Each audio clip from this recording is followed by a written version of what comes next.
एक तो खान साहब बड़ी गलत बात करते हैं कि इम्पोर्टेड हुकूमत नहीं है जनाब। ये तो हमारे यहाँ हुकूमत अगर देखा जाए सही मायनों में तो ये एक्सपोर्ट की गई हुकूमत है, इम्पोर्टेंट नहीं है। मैंने 9 की रात और 10 की सुबह कहने की रात थी, मैंने इस्लामाबाद की फ़िज़ाओं में खौफ देखा, और उस चीज़ का खौफ जो हुआ नहीं। मैंने खौफ देखा, इंसानों में नहीं, किसके अंदर खौफ देखा, ये आपको भी पता है, मुझे भी पता है। खान साहब इल्ज़ाम लगाते हैं इम्पोर्टेंट हुकूमत। खान साहब ये इम्पोर्टेंट हुकूमत नहीं है, ये तो एक्सपोर्ट की है इस हुकूमत को। किसने किया आपको भी पता है, मुझे भी पता है।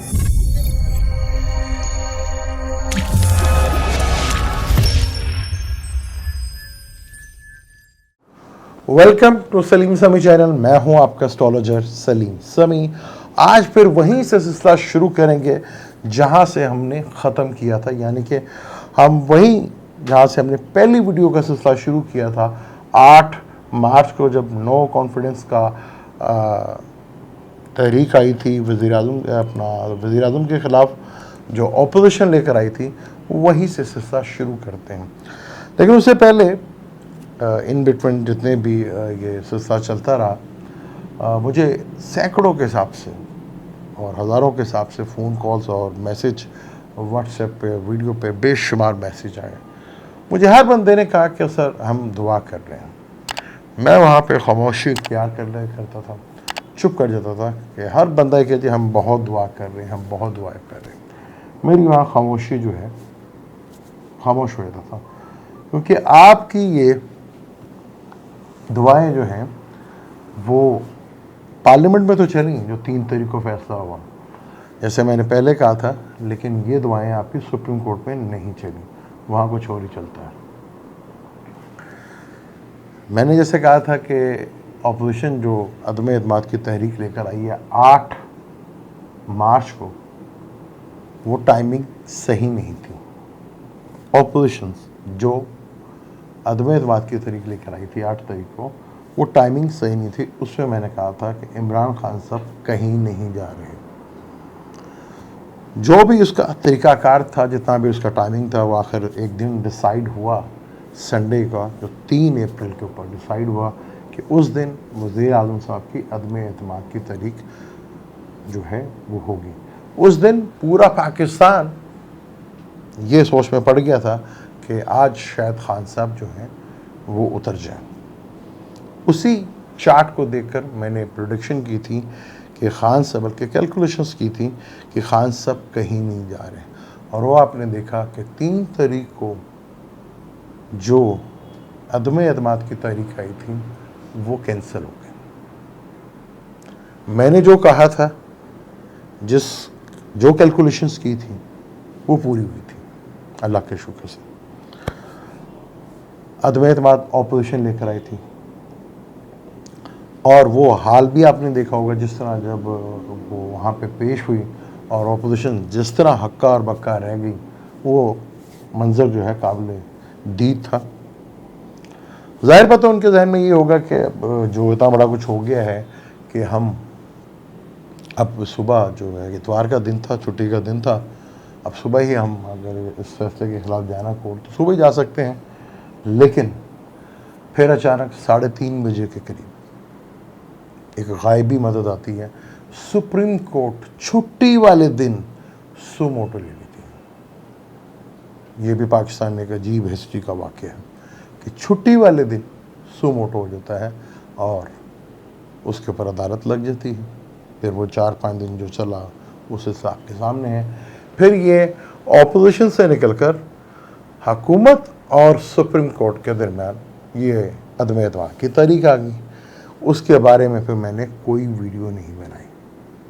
हाँ, एक वीडियो बनाई थी कि अब ये थ्रिल जो है, जो ये चल रहा था, जो 3 तारीख से लिखा हुआ था, ये अब ख़त्म हो जाएगा, और लेकिन थ्रिल अभी बाकी है, ये मैंने ज़रूर कहा था।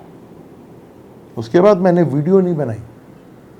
जब सुमोटो का एक्शन सुप्रीम कोर्ट ने लिया, उसके बाद मैंने अपनी कोई वीडियो नहीं बनाई। मैंने 3 अप्रैल तक ये कहा था और अपनी बात के ऊपर कायम रहा था कि खान साहब जो ऑपोजिशन लेकर आई है उसके ऊपर नहीं जा रहे, वो ख़त्म हो गई थी जब 3 तारीख को सुप्रीम कोर्ट ने सो मोटो लिया था। ये थी। अगर आप अभी भी समझते हैं कि मेरी कैलकुलेशन गलत थी या सही थी, इसका जो फैसला जो है वो आपके हाथ में है। अब आगे चलते हैं कि आगे क्या होगा, क्योंकि सूरत हाल जो है वो बड़ी ही तब्दील हो चुकी है। क्योंकि आज एक बहुत बड़ा प्लैनेट राहु और केतु वो भी चेंज हो चुके हैं, और कल एक बहुत बड़ा प्लैनेट वो भी चेंज हो जाएगा, जो जुपिटर है वो भी चेंज हो जाएगा। और इसी महीने 17 तारीख को एक और बड़ा प्लैनेट जो मंडेन एस्ट्रोलॉजी में तो यूज होता है, नेपच्यून, वो भी हाउस चेंज कर पाइसिस में, जहाँ जुपिटर भी पाइसिस में आ रहा है और राहु केतु एरियस में और लिब्रा में, और नेपच्यून और जुपिटर पाइसिस में, यानी कि हाई एनर्जी के ऊपर अब वाटर एलिमेंट आपको एक्टिव होता हुआ दिखेगा। पाकिस्तान की सूरत हाल बड़ी ही इंटरेस्टिंग है, और मंडेन एस्ट्रोलॉजी में नेपच्यून, यूरेनस और प्लूटो को भी लिया जाता है। सूरत हाल बड़ी इंटरेस्टिंग है कि जिस टाइम पर हमारे 23वें प्राइम मिनिस्टर शहबाज शरीफ साहब ने हल्फ उठाया, वो लगन जो था वो लगन था स्कॉर्पियो लगन। अब स्कॉर्पियो लगन, ल्यू लगन, टॉरस लगन और एक्वेरियस लगन, इसको फिक्स्ड लगन कहते हैं। अदम एतमाद के हिसाब से तो ये लगन बहुत अच्छा माना जाता है, क्योंकि जो फिक्स्ड लगन में चीज़ें होती हैं वो थोड़ा उसमें कंटिन्यूटी ज़्यादा होती है बानिस्बत के चर लगन में। क्योंकि जब वज़ीर आज़म इमरान खान ने लगन हलफ उठाया था अपने वज़ारत उज़्मा का, तो वो चर लगन था, और जब ये सू मोटो आई थी, सॉरी अदम एतमाद की तहरीक आई थी, तो वो भी लगन जो था वो चर लगन था, कैंसर का। और जब सुप्रीम कोर्ट ने सो मोटो उठाया था, वो लगन था ल्यू लगन में ही काम हुआ था। और एस्ट्रोलॉजी में ल्यू लगन को रॉयल लगन कहा जाता है, उसके लॉर्ड को किंग कहा जाता है। जितना भी ये कोर्ट्स का ताल्लुक होता है उससे जुपिटर से इसका ताल्लुक लिया जाता है। लेकिन जिस टाइम पे सू मोटो हुआ, ये तो ऐसा लगा कि सुप्रीम कोर्ट नहीं, एक किंगडम जो है वो फैसला सुना रही है। क्योंकि ऐसा फैसला पाकिस्तान की तारीख में जिस तरह बांध कर वो सू मोटो पे एक्शन हुआ कि ये करना है, ये पाकिस्तान की तारीख में पहली दफ़ा हुआ था कि इस तरह पाबंदी के साथ आप ये करेंगे, ये करेंगे, ऐसा कभी सुना नहीं था, ना कभी देखा था। हाँ, कई केस होते हैं जो रिटर्न होती है वापस हो जाती है कि आप वापस करें, वापस जाएं और वापस जाके अपने मसले को खुद ठीक करें। लेकिन इस तरह बॉन्डिंग कर देना, इस तरह बांध के रखने देना और पूरा तैयार करके भेजना, ये पहली दफ़ा देखा। क्योंकि प्लानिटरी कंडीशन अब बड़ी इंटरेस्टिंग हो रही है। अब लगन का मालिक जिस टाइम पर ये उठाया गया है लगन, ये उठाया गया है जी स्कॉर्पियो लगन। और जब और टेकिंग टाइम होता तो कहा जाता है कि लगन जो है वो अवाम बन जाती है, अवाम का जो है वो टाइम होता है। तो उसका मालिक एक्वेरियस में है, लगन का मालिक एक्वेरियस में, चौथे घर में, जो स्कॉर्पियो लगन से बनता है। और चौथे घर में मार्स को अच्छा नहीं माना जाता, क्योंकि फलक के अगर हम पहले चौथे घर की बात करें तो वहाँ मार्स को नीच होता है, यानी यहाँ मार्स जो है काफ़ी ज़्यादा जो है डिस्टर्ब होगी, यानी आवाम के लिए कोई ज़्यादा अच्छी खबरें नहीं हैं। और 10वां घर जो है वो हमारे वज़ीर आज़म का होता है, जिनका मालिक, लगन का मालिक जो है वो अपने से 8वें घर में बैठा हुआ है। और 8वां घर एक टेंशन, डिप्रेशंस का घर होता है। और मार्स का चौथे घर में बैठना, वहाँ पे वीनस का साथ बैठना, क्योंकि 7वें घर का मालिक और 12वें घर का मालिक वीनस है। यानी कि इस हुकूमत में जितनी ऑपोजिशन, जितनी इत्तेहादी जमातें हैं, उसको पार्टनर कहा जाता है। पार्टनर के साथ मेंटेन रखना और उनको एक जगह इकट्ठा करना इस जायचे के रूप में सबसे मुश्किल काम होगा यहाँ पर। क्योंकि मार्स, अगर हम आप एक कुंडली में कहें तो क्या सीधा सीधा हमारे यहाँ पर एस्ट्रोलॉजर कहते हैं कि मंगलेक योग हो गया, यानी पार्टनरशिप और शादी के लिए बड़ा ख़तरनाक हो गया। तो ये ख़तरनाक सूरत हाल बन रही है। जुपिटर आखिरी, कल जुपिटर जो है वो भी हाउस चेंज कर पाइसेस में आ जाएगा, जो लगन का 5वां घर है, फलक का 12वां घर है, और हमारे जो प्राइम मिनिस्टर 23वें प्राइम मिनिस्टर हैं शिवराज शरीफ, उनका 8वां घर है। अगर आप खान साहब का चार्ट देखेंगे, इमरान खान साहब का चार्ट देखेंगे, तो लिब्रा लगन है। जब से जुपिटर उनके 5वें घर में आया था, कैरियर से 8वें घर में, आपने देखा खान साहब की हुकूमत खत्म हो गई।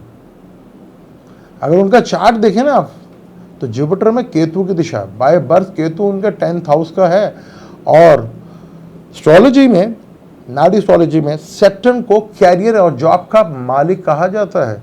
जैसे ही सैटर्न के खान साहब के चार्ट में सैटर्न ने केतु को क्रॉस किया, नौकरी चली गई थी, ये तो मुझे पता था। लेकिन मैंने जितनी भी एस्ट्रोलॉजी की ना खान साहब के चार्ट के ऊपर की, मैंने उस वक्त का जो ट्रांजिट था कैंसर लगन, उसको लेके मैंने कहा था कि खान साहब कि ये अदम एतमाद है, जो ऑपोजिशन रही, ये कामयाब नहीं होगी, और वो थ्रिल अभी तक ख़त्म नहीं होगा। अब जुपिटर फलक के 12वें घर में आया है, और 12वां घर वाटर एलिमेंट का घर है, वहीं नेपच्यून भी आ जाएगा। यानी कि बहुत बड़ी भरपूर ताकत के साथ ये वाटर एलिमेंट जो है एक्टिवेट हो जाएगा, और केतु 6ठे घर में आ जाएगा।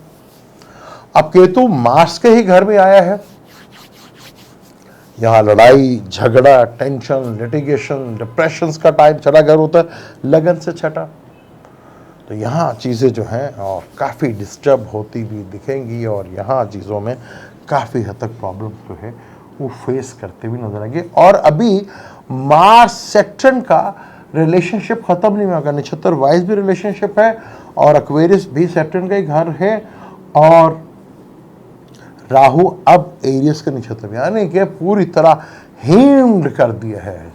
मार्स बुरी तरह फंस गया। मार्स का ताल्लुक हिम्मत, करेज और फौज से भी होता है, यानी कि बुरी तरह इस वक्त डिस्टर्ब है। फिर मरकरी का उधर आ जाना, एक और दुश्मन है, यानी जड़ भी खराब और ऊपर जो है चीज़ वो भी खराब। और फिर जुपिटर का पाइसेस में आ जाना, पाप खतरी योग भी शुरू हो गया। एक तरफ राहु, एक तरफ मार्स, दो नहस और अग्रेसिव प्लैनेट में जुपिटर भी फंस गया। तो यहां पर पाप खतरी योग होना, एक टेंशन, डिप्रेशन। लेकिन 12वां घर खर्चे का घर भी होता है, यानी अवाम यहाँ पर खर्चा तो करते हुए नज़र आएगी, अवाम पैसा यहाँ खर्च करते हुए नज़र आएगी, अवाम मार्केट में पैसा नज़र आएगा, जिससे एक चीज़ बड़ी प्रॉब्लम होगी कि महंगाई कम नहीं होने लगी। महंगाई 3 गुना और बढ़ती हुई नज़र आएगी, क्योंकि ये और ज़्यादा खतरनाक हो जाएगा जब 29 को सैटर्न भी यहाँ पर आ जाएगा। तो ये पाप खतरी योग और जुपिटर बहुत बुरी तरह हीम्ड होता हुआ नजर आएगा। यहाँ ऑपोजिशंस के लिए मौजूदा जो हुकूमत है उसके लिए काफ़ी ज़्यादा मुश्किलात सामने आती हुई नजर आएंगी। फिर वीनस ने भी आके जुपिटर में पाइसेस में आ जाना, जहाँ जुपिटर के साथ कंजक्शंस करेगा। वह 7वें और 12वें घर का मालिक है। 12वां घर फॉरेन से होता है और 7वां घर पार्टनर्स का होता है और आपका इमेज का होता है यहाँ पर। तो यहाँ चीज़ें बड़ी लेवल की टेंशन, डिप्रेशंस बढ़ती नजर है। हमारे यहाँ अगर अब ये हुकूमत के लिए बड़ा मुश्किल टाइम है ये इस वक्त, और ख़ासतौर पर 17 मई तक तो इंतहाई मुश्किल टाइम है। फिर सन जो कि 10वां घर है, कैरियर का घर है, उसको वो भी आ जाएगा 14 तारीख को, और वो राहु के साथ मिलेगा और ग्रीन लगेगा 1 अप्रैल। मैं गलती से 1 अप्रैल कह गया, 1 मई को सूरज ग्रीन है। तो यानी कि हुकूमत के लिए काफ़ी मुश्किल टाइम, जहाँ लगन सपोर्ट कर रहा है, तो लेकिन प्लानिटरी कंडीशन काफ़ी हद तक डिस्टर्ब कर रही है, क्योंकि काफ़ी मुश्किलात हो गए। लेकिन एक बात और, जो फुल एक्टिव हो चुका है इस वक्त, वाटर एलिमेंट फुल एक्टिव हो चुका है। हम जो कह रहे हैं कि अगर इलेक्शन फर्स्ट कर इलेक्शन होते हैं तो क्या अगर हम इलेक्शन 2-3 महीने में कराएं, तो हमारे हुकूमत को भी और हमारे जो इलेक्शन कमीशन भी है और हमारी बाकी पार्टियों को भी ये भी सोच लेना चाहिए कि फुल एक्टिवेट हो गया है वाटर एलिमेंट और जुपिटर, यानी कि इस साल बारिशें ज़रूरत से ज़्यादा होंगी। और बहुत ज़्यादा होंगी। ग्लेशियर फटने का भी इम्कानात होगा, डैम्स टूटने के भी वाक़यात देखने को मिलेंगे और सैलाब का ख़तरा भी मंडराता रहेगा। जिस टाइम में हम ये काम कर रहे हैं इलेक्शन, क्या इन हालात में जब शदीद बारिशें और डैम होंगे, क्या इलेक्शन उस टाइम पर हो सकेंगे? ये एक बहुत बड़ा, अगर हम आज की बात करें तो जून जुलाई अगस्त में तो बारिशों का सीज़न और तेज़ बारिशें और वहाँ पे फ्लड आने का भी है। इस चीज़ को इग्नोर नहीं कर सकते आप, और ये चीज़ें बहुत ज़्यादा तक बढ़ सकती है। इवन के पानी के ऊपर समुंदर की जगह पर कहीं बड़े हादसे भी देखने को मिलेंगे। सुनामी जैसा ख़तरा भी हो सकता है जब तक जुपिटर और यहाँ पे यूरेनस तो पूरा नेपच्यून ने तो पूरा 13 साल रहना है। इस पर एक अलग हम वीडियो करेंगे जब नेपच्यून और जुपिटर इधर आए हैं, तो इस पर दुनिया के क्या हालात होंगे। जुपिटर कल हाउस चेंज कर रहा है, बड़ा ही इंपॉर्टेंट है। राहु केतु आज हाउस चेंज कर चुका है, ये चीज़। और ये एक प्लस पॉइंट है हुकूमत के पास कि जिस टाइम पे इलेक्शन का ये अगर कहा जाए कि जुलाई अगस्त में कर दी जाए तो ये तो पॉसिबिलिटी नज़र नहीं आ रही इस तरह। और क्या है, हुकूमत कब तक अपना टाइम पूरा कर सकती है? 1.5 साल, ये वक्त से पहले ही घर जाएगी। इसके ऊपर आगे डिटेल के साथ और चार्ट को पढ़कर आपको बताऊंगा और एक टाइम बताऊंगा कि कब ये चीज़ें पॉसिबिलिटी हो सकती है। क्या ये 1.5 साल पूरा करेंगी? क्योंकि अभी जो चार्ट बड़ा ही, क्योंकि लगन का लॉट चौथे घर में बहुत ज़्यादा डिस्टर्ब होता है। मार्स को चौथे घर में अच्छा नहीं माना था, यानी कि घर में और ऑफिस में, वर्किंग प्लेस में शदीद डिप्रेशन, टेंशन का माहौल बना रहेगा। और लगन के हिसाब से यहाँ वज़ीर आज़म और आवाम को भी एक शदीद डिप्रेशन के दौरे भी पड़ेंगे, जिसमें प्रेशर में आके कहीं गलत फैसले ना हो जाए। मुझे दें इजाज़त, फिर इसके ऊपर डिटेल के साथ बात करेंगे। अब इस चार्ट को हम लेकर चलेंगे, इवेंट टू इवेंट बात करेंगे। अब मुझे दें इजाज़त। अब फैसला आपने करना कि जो मैंने वीडियो में कहा था गलत कहा था या सही कहा।